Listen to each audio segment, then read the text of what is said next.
Good afternoon dear student. I Renu Kushwaha, faculty of applied science department. जैसा कि हम आपको बहुत सारे लेक्चर में बहुत डिफरेंट डिफरेंट टॉपिक में डिप्लोमा मैथ्स में बहुत सारी मैथ्स के फंक्शंस के और मैथ्स के क्वेश्चंस के बारे में बता चुके हैं। नए नए टॉपिक्स पढ़े हमने। लास्ट लेक्चर में हमने आपको वैल्यूज़ के बारे में बताया था। आज का हमारा टॉपिक है लिमिट ऑफ अ फंक्शन, क्योंकि जब हम कोई भी क्वेश्चन स्टार्ट करते हैं उसके अंदर जब हम कोई लिमिट फिक्स करते हैं तो लिमिट को कैसे लगाना है, उसकी क्या कंडीशन है, उसकी डेली लाइफ में क्या एप्लीकेशंस हैं, तो ये सब हमें पता होना चाहिए। तो हम स्टार्ट करते हैं। आज के लेक्चर में हम फंक्शन की लिमिट के बारे में पढ़ेंगे। ठीक है, तो हम स्टार्ट करते हैं। टेक्निक्स फॉर इवैल्यूएटिंग लिमिट्स के बारे में जानेंगे। तो व्हाट यू शुड लर्न, आज के लेक्चर में हमें क्या क्या पढ़ना है, तो उसकी मेन हेडलाइंस हैं। Use the dividing out techniques to evaluate limits of function. Use the rationalization techniques to evaluate limits of function. Use technology to approximate limit of function, graphical and numerical. What you should learn: evaluate one-sided limit of functions, evaluate limit of difference, quotient from calculus. Dividing out techniques के बारे में जानेंगे। Dividing out techniques क्या होती है? We have study several types of function whose limits can be evaluated by direct substitution. In this section you will study several techniques for evaluating limits of function for which direct substitution fails. Suppose you were asked to find the following limit. एक example दिया है, limit x tends to -3, equation है x square plus x minus 6 divide by x plus 3। Dividing out techniques के बारे में बताया किस तरीके से आप डिवाइडिंग आउट टेक्निक्स का यूज़ करके अपने फंक्शन के अंदर लिमिट को सब्स्टिट्यूशन कर सकते हो। एग्जांपल दिया, x एक एक्सेस दिया है, नीचे इक्वेशंस में आपको रखना है। Dividing out techniques, find the limit, आपको एक इक्वेशन दी है, उसका सोल्यूशन कैसे करेंगे? सबसे पहले जो आपको क्वेश्चन दिया है उसको उतारा, अब उसके अंदर आपको जो ऊपर क्वाड्रेटिक इक्वेशन दी है उसके फैक्टर करेंगे, तो x square plus X minus 6 के 2 मल्टीपल्स हो गए, x माइनस 2 और x प्लस 3, नीचे दिया x प्लस 3। अब यहाँ पर आपको x की जगह पे -3 रखना है। जैसे ही आप इसके अंदर पुटिंग करोगे तो आपको आंसर मिल जाएगा। सोल्यूशन इस तरीके से आएगा, लास्ट में आपका आंसर आया -5। तो ये हो गया हमारे एग्जाम्पल का solution. Divide out common factor किया, फिर सिंप्लीफाई किया, फिर डायरेक्ट सब्स्टिट्यूशन किया, लास्ट में आंसर आ गया। Dividing out techniques, this process for evaluating of a limit is called the dividing out techniques.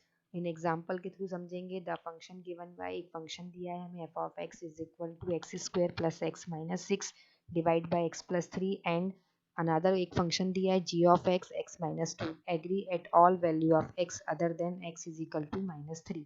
So you can use G of X to find the limit of F of x. कितना आएगा? Dividing out technique should be applied only when direct substitution produce 0 in both the numerator and the denominator. An expression such as 0 upon 0 has no meaning as a real number. It is called a inter indi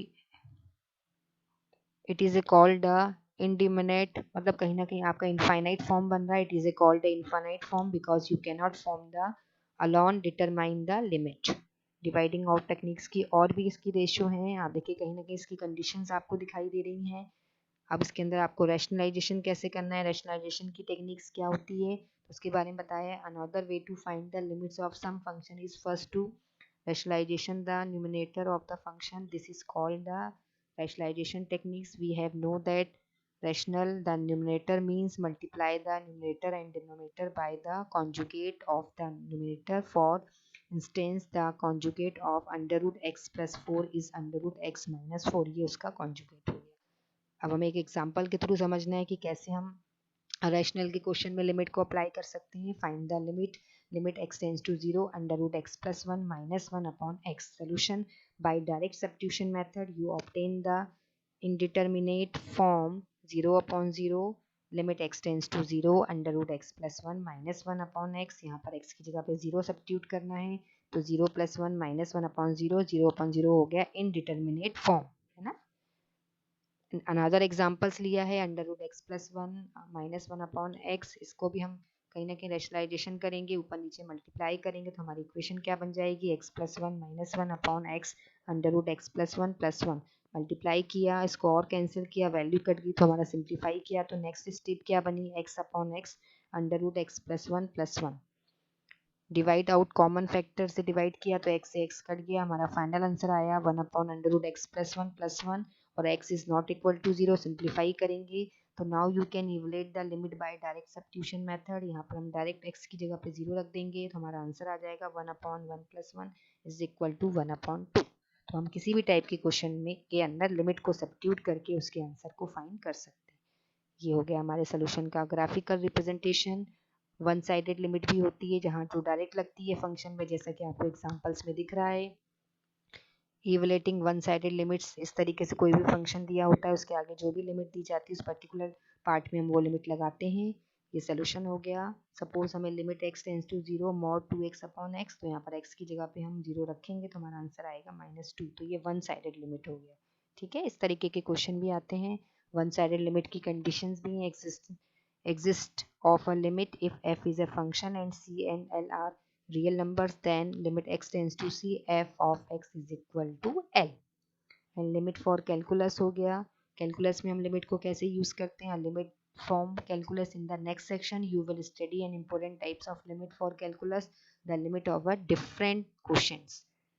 ये इस तरीके से आप देखिए example दिया है। इस तरीके से हम किसी भी फंक्शन के अंदर लिमिट को अप्लाई कर सकते हैं। पहले उसको सॉल्व करना है, सिंप्लीफाई करना है, फिर उसके बाद उसके अंदर लिमिट सब्स्टिट्यूट करनी है। ये सोल्यूशन हो गया अनदर।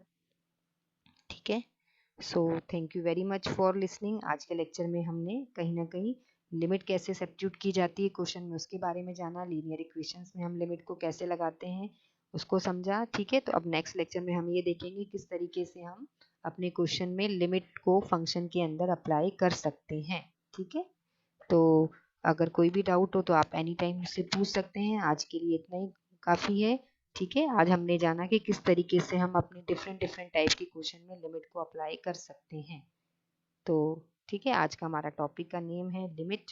ठीक है, लिमिट ऑफ अ फंक्शन मतलब कहीं ना कहीं कैसे आप लिमिट को लगा सकते हैं, कैसे आप अपने लिमिट के क्वेश्चन को सॉल्व कर सकते हैं, है ना। तो ये हमारा आज का टॉपिक था। नेक्स्ट लेक्चर में हम और आपको बताएंगे। ठीक है, thank you very much for listening. Have a nice day. Please take care, stay at home.